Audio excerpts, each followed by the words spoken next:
I really praise the Lord for the way He encourages people.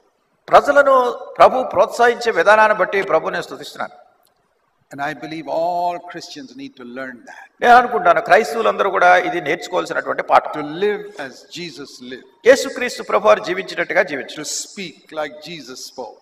యేసుక్రీస్తు ప్రభువారు మాట్లాడినట్టుగా మాట్లాడు. He used to do that so many times. అనేకమైన సందర్భాల్లో ఆయన ఎట్లా మాట్లాడుతున్నాడు. See, for example, ఉదాహరణ చూడండి. in John chapter 8, the great example that you can see.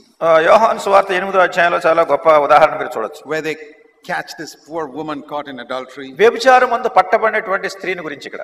And she knew that was the last day she's going to see this earth. ఆమె అనుకుంది ఇంక ఈ భూమి మీద నివసించడానికి అది చివరి రోజనే. Because she had seen many other women like her being stoned to death. ఎందుకంటే అనేక మంది ఇతర స్త్రీలు ఆ విధంగా పాపంలో పట్టబడ్డ వాళ్ళు రాళ్లతో కొట్టబడి చంపబడి. She knew that the law of Moses said that. మోషే ధర్మశాస్త్రం ఈ సంగతి చెప్తుందని కూడా ఆమెకు తెలుసు. But luckily for her, Jesus was there in the town that day. అయితే అదృష్టవశాత్తు ఆ రోజు పట్టణంలో యేసుక్రీస్తు ప్రభువారు ఉన్నారు. If Jesus was not there, that woman would have lost her life. యేసుక్రీస్తు ప్రభువారు గనక ఆ రోజు ఆ పట్టణంలో లేకపోతే ఆవిడకి అదే చివరి రోజు అయిపోయింది. I have a feeling that the Holy Spirit led Jesus to come into the temple that day. నేను అనుకుంటాను పరిశుద్ధాత్మ దేవుడు ఆ దినాన్ని యేసుక్రీస్తు ప్రభువారు దేవాలయానికి వచ్చేట్టుగా చేశాడు.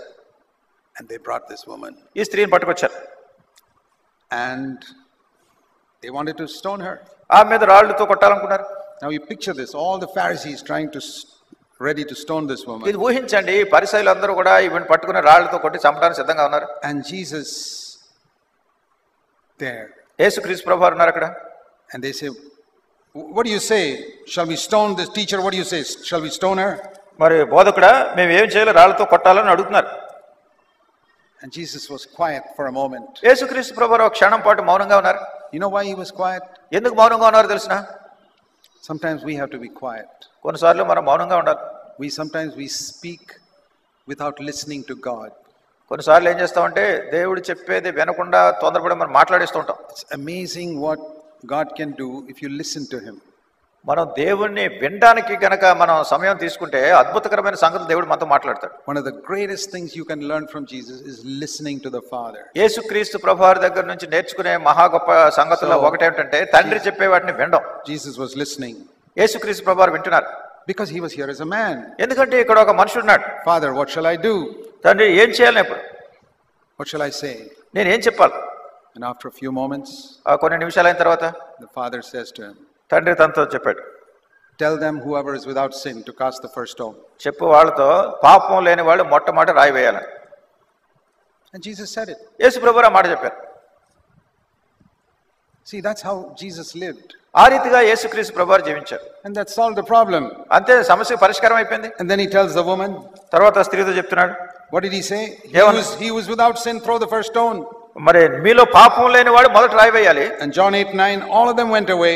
మరి యోహాను సువార్త 8వ అధ్యాయం 9వ వచనంలో అందరూ వెళ్ళిపోయారు. One man was left. ఒక మనిషి ఉన్నాడు. Who was without sin. పాపం లేని వ్యక్తి. Who was qualified to throw a stone. రాయి వేయడానికి యోగ్యత కలిగిన వ్యక్తి. That was Jesus. యేసుక్రీస్తు ప్రభువారు. But Jesus doesn't have any stones. మరి యేసుక్రీస్తు ప్రభువారు దగ్గర ఏం రాళ్ళు లేవు అక్కడ. He didn't have stones then and he doesn't have stones today to throw at anybody. మరి అప్పుడే కాదు ఇప్పుడు కూడా ఎవరి మీద వేయడానికి ప్రభువారి దగ్గర ఎక్కడ రాళ్ళు లేవు. Sometimes preachers in the pulpits have stones. కొన్నిసార్లు పుల్పీట్ మీద నిలబడి బోధించే వాళ్ళ దగ్గర చాలా రాళ్ళు ఉంటాయి. They see somebody sitting there whom they don't like. ఎక్కడ కూర్చున్న వాళ్ళంటే ఇక్కడ ఇష్టం లేదనుకోండి. They turn some verse to hit that person there. ఒక వచనం తీస్తారు, ఈ వచనంతో కొట్టాలి వాళ్ళు. There's somebody else sitting over there. అక్కడ కూర్చున్న వాళ్ళు ఎవరు? In the church whom they don't like. ఆ సంఘంలో వాళ్ళంటే ఇష్టం లేదు. And they got a verse to hit that person. మళ్ళీ వాళ్ళ కొట్టడానికి ఇంకో వచనం తీస్తారు. I've seen preachers like this throwing stones. నేను చూశాను బోధకులు ఇట్లా రాళ్ళు తీసుకు కొట్టేవాళ్ళు. And sometimes huge rocks. కొన్నిసార్లు పెద్ద పెద్ద రాళ్ళు అవి. 2-3 verses, not just one. ఒక్క వచనం కాదు, 2-3 వచనాలు తీసి కొడతారు. Not Jesus. అయితే యేసు ప్రభువారు అట్లా He has no stones to throw at anybody. ఆయన ఎవరి మీద రాళ్ళు విసరడానికి రాళ్ళు లేవు ఆయనకి. You know what his words are? ఆయన మాట్లాడే తెలుసా? Does Jesus say, oh, adultery is nothing, it's not serious, don't worry? వ్యభిచారం అంటే పెద్ద తప్పేం లేదు, పెద్ద తీవ్రమైనది కాదు, పర్వాలేదు అలా కూడా చెప్పలేదు. See what he says. ఏమన్నారు చూడండి. Woman, అమ్మా, verse 11, 11వ వచనంలో, I do not condemn you. నేను నీకు శిక్ష విధింపను. Don't do it again. నీవు వెళ్ళేక పాపం చేయకం. Don't sin again. మళ్ళా పాపం చేయదు. That is the gospel. అది సువార్త. I don't condemn you. నేను నిన్ను శిక్షించను. don't sin again. కానీ నువ్వు మళ్ళా పాపం చేయదు. That's the full gospel. అది పూర్తి స్వార్థ. I believe with all my heart that that woman never committed adultery again. హృదయపూర్వకంగా నేను నమ్ముతున్నాను ఆ స్త్రీ మళ్ళా తన వ్యభిచారం పాపం చేసి ఉండదు. That's the way to save people from sin. ప్రజలను పాపం నుండి రక్షించడానికి ఇదే విధానం. Not by throwing rocks at them. వాళ్ళ మీద రాళ్ళు విసరటం కాదు. We're not under the law. మనం ధర్మశాస్త్రం క్రింద లేము. We're under grace. మనం కృప క్రింద ఉన్నాం. And we need to speak a word of encouragement to people first. మొట్టమొదటిగా ప్రజలకు ప్రోత్సాహకరమైనటువంటి మాటలు వినిపించాలి. And if we have learned that lesson, ఆ యొక్క పాఠం మనం నేర్చుకుంటే, I believe it's one of the most important lessons we can learn in the Christian life. నేను అనుకుంటాను క్రైస్తవ జీవితంలో మనం నేర్చుకునేటటువంటి ప్రాముఖ్యమైనటువంటి పాఠాల్లో ఇది ఒకటి. It'll change your life. అది మీ జీవితాన్ని మార్చేస్తుంది. It'll make you a happier person. మిమ్మల్ని ఎంతో సంతోషకరమైన వ్యక్తిగా చేస్తుంది. It will make your home a happier home. మీ యొక్క గృహాన్ని సంతోషకరమైన గృహంగా చేస్తుంది. And people will remember what you said to them even 30 years later. మీరు ఏమైతే వాళ్ళతో చెప్పారో 30 సంవత్సరాల తర్వాత కూడా వాళ్ళు అది జ్ఞాపకం పెట్టుకుంటారు. Verse 45. Who then is the faithful and sensible slave whom his master will put in charge of his household to give them their food at the proper time? 45వ వచనము. యజమానుడు తన ఇంటి వారికి తగిన వేళ అన్నము పెట్టుటకు వారి పైన ఉంచిన నమ్మకమైన వాడును బుద్ధిమంతుడునైన దాసుడెవడు. This is a very important verse for all true servants of the Lord. నిజమైన దైవ సేవకులందరికీ కూడా ఇది ఎంతో ప్రాముఖ్యమైన వచనము. A servant of the Lord must be a faithful and a wise steward. ఒక దైవ సేవకుడు నమ్మకమైన వాడును మరియు బుద్ధిమంతుడునైన గృహ నిర్వాహకుని వలె ఉండాలి. There are two things required of anyone who is a servant of God. ఒక నిజమైన దైవ సేవకుడు ఈ రెండు విషయాలను కలిగి ఉండాలి. Faithfulness and wisdom. నమ్మకత్వము మరియు జ్ఞానము. Faithfulness in small things. చిన్న చిన్న విషయాల్లో నమ్మకత్వం కలిగి ఉండటం. And wisdom in handling his time, his life, his money, everything in a wise way. తన సమయాన్ని, తన జీవితాన్ని, తన డబ్బును అంతా కూడా జ్ఞానవంతంగా నిర్వహించే విషయంలో జ్ఞానం కలిగి ఉండాలి. And the master puts such people in charge of his family. అటువంటి వారిని యజమానుడు తన కుటుంబం మీద గృహ నిర్వాహకుని వలె పెడతాడు. You know, the master doesn't handle everything in the family himself. కుటుంబంలో మనం చూసినట్లయితే యజమానుడే అన్ని పనులు చూసుకోడు. He's appointed apostles and prophets and elders to be in charge of his family. తన కుటుంబాన్ని చూసుకోవటానికి అపోస్తలులను, ప్రవక్తలను మరియు పెద్దలను ఆయన నియమించాడు. And their job is to give them their proper food at the proper time. వారి పని ఏంటంటే ఆ కుటుంబంలో ఉన్న వారికి తగిన వేళ తగిన ఆహారం పెట్టటం. The right food at the right time. సరి అయిన సమయంలో సరి అయిన ఆహారం పెట్టటం. That's the calling of every true servant of God. ప్రతి నిజమైన దైవ సేవకుని యొక్క పిలుపు అదే. And so the Lord says, whom can I appoint like this? కాబట్టి ఇక్కడ ప్రభువు చెప్తున్నాడు, నేను ఎవరిని ఈ విధంగా నియమించాలి? I need somebody who's faithful and wise. నమ్మకత్వం కలిగి ఉండి మరియు ఎవరైతే బుద్ధిమంతులుగా ఉంటారో వాళ్ళు నాకు కావాలి. And who will stick to doing the job that God has given him to do. మరియు దేవుడు ఏదైతే చేయమని పని అప్పగించాడో ఆ పనిని చేస్తూ ఉండేవారు. Blessed is that slave who, when his master finds him doing that when he comes. యజమానుడు వచ్చినప్పుడు ఏ దాసుడు ఎలాగూ చేయుచుండుట అతడు కనుగొనునో ఆ దాసుడు ధన్యుడు. That means when the Lord comes, he is faithful to do that particular thing which the master called him to do. దాని అర్థం ఏంటంటే ప్రభు మరలా వచ్చినప్పుడు ఏ దాసుడైతే తన యజమానుడు ఏం చేయమని చెప్పాడో అది చేస్తూ ఉండే దాసుడు ధన్యుడు. What will the master do when he sees his servant faithfully serving him when he comes and having faithfully served him all the years before he came? యజమానుడు వచ్చినప్పుడు నమ్మకత్వం కలిగి పనిచేస్తున్న దాసుడిని ఆ యజమానుడు చూసినప్పుడు మరియు ఈ సంవత్సరములన్నింటిలో కూడా ఎంతో నమ్మకంగా ఆ దాసుడు ఆ యజమానుడిని సేవించినప్పుడు ఆ యజమానుడు ఏం చేస్తాడు? He will put him in charge of all his possessions. అతడు తన యావదాస్తి మీద ఆ దాసుడిని ఉంచుతాడు. But if that slave says, well, my master is not going to come for a long, long time. అయితే ఆ దాసుడు నా యజమానుడు రావటానికి ఎంతో సమయం ఉంది, ఎంతో ఆలస్యం చేస్తున్నాడని తన మనసులో అనుకొని, and instead of being faithful to his job, he plays the fool and begins to enjoy himself.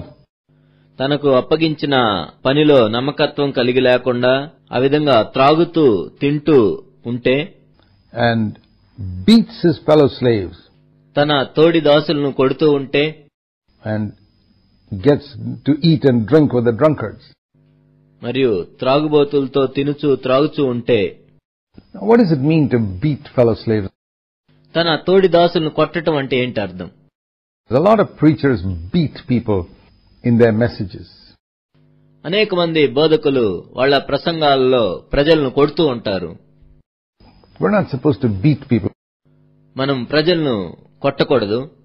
So this is a contrast given here between feeding them the food at the proper time, verse 45, with beating them in verse 49. ఇక్కడ రెండు వ్యతిరేకమైన విషయాలున్నాయి. 45వ వచనంలో మనం చూసినట్లయితే వారికి తగిన సమయంలో తగిన ఆహారం పెట్టటం, మరియు 49వ వచనంలో చూసినట్లయితే వారిని కొట్టటం. These are two ways in which you can preach God's word. దేవుని యొక్క వాక్యాన్ని ఈ రెండు విధాల్లో బోధించవచ్చు. I'm speaking now to those who preach God's word. ఎవరైతే దేవుని యొక్క వాక్యాన్ని బోధిస్తూ ఉంటారో వారి గురించి నేను చెప్తూ ఉన్నాను. Do you feed or do you beat? నీవు వారిని పోషిస్తున్నావా లేక కొడుతున్నావా? You need to ask yourself. నిన్ను నీవే ప్రశ్నించుకోవాలి. If you beat, you're not a faithful slave. నీవు కొడుతూ ఉన్నట్లయితే నీవు నమ్మకత్వం కలిగిన దాసుడిగా ఉండవు. Not a faithful servant of God. నమ్మకత్వం కలిగిన దేవుని సేవకునివి కావు. You have to feed the people, not beat them. నీవు ప్రజలను పోషించాలి, కానీ కొట్టకూడదు. And then you see the difference between a true faithful servant of God and one who's not. ఒక నిజమైన నమ్మకత్వం కలిగిన దైవ సేవకునికి, నమ్మకత్వం కలిగి లేని దైవ సేవకునికి మధ్య ఉన్న వ్యత్యాసాన్ని ఇక్కడ మనం చూస్తూ ఉన్నాం. So those of you who don't preach but are listening to other preachers, keep your ears open. మీలో ఎవరైతే బోధించరో, కేవలం ఇతర బోధకుల ప్రసంగాలు వింటూ ఉంటారో మీరు వినండి. Do you sense that the preacher is trying to beat you? బోధకులు నిన్ను కొడుతున్నారు అని నీకు అనిపిస్తుందా? He's not a servant of God. Just ignore him. ఆ విధంగా నీకు అనిపించినట్లయితే అతడు దైవ సేవకుడు కాదు, నీవు అతన్ని విడిచిపెట్టవచ్చు. Do you find that he's feeding you? That's a true servant of God. అతడు నిన్ను పోషిస్తున్నాడు అని నీకు అనిపించినట్లయితే అతడు నిజమైన దైవ సేవకుడు. Now sometimes when a preacher tries to challenge you, he may look like beating. కొన్నిసార్లు ఒక బోధకుడు నిన్ను సవాల్ చేస్తున్నప్పుడు అతను నిన్ను కొడుతున్నట్లు నీకు అనిపించవచ్చు. But you can sense from the Spirit that he's trying to encourage you to a higher life. కానీ నీ ఆత్మలో నీవు దాన్ని గుర్తించవచ్చు, ఇంకా ఉన్నతమైన జీవితం జీవించడానికి అతను నిన్ను పురికొల్పుతున్నాడు అని. He's not beating you at all. అది నిన్ను కొట్టినట్లేమి కాదు. But you need to distinguish between that and the beating that some people give from a pulpit, saying you're like this and you're good for nothing, etc., etc., etc. ఈ రెంటికి మధ్య ఉన్న వ్యత్యాసాన్ని మనం కనుగొనాలి. ఒక వ్యక్తి నిన్ను ఉన్నతమైన స్థానానికి తీసుకెళ్ళటానికి, పురికల్పటానికి, మరియు కొంతమంది ఈ విధంగా చెప్తూ ఉంటారు, నువ్వు అలా ఉన్నావు, ఇలా ఉన్నావు, నువ్వు దేనికి పనికిరావని. You got to be careful. నువ్వు జాగ్రత్తగా ఉండాలి. The master of that slave will come on a day when he does not expect him, at an hour which he does not know. ఆ దాసుడు కనిపెట్టని దినములోను, వాడు అనుకొనని గడియలోను వాని యజమానుడు వస్తాడు. All of a sudden, he will come. అకస్మాత్తుగా ఆయన వస్తాడు.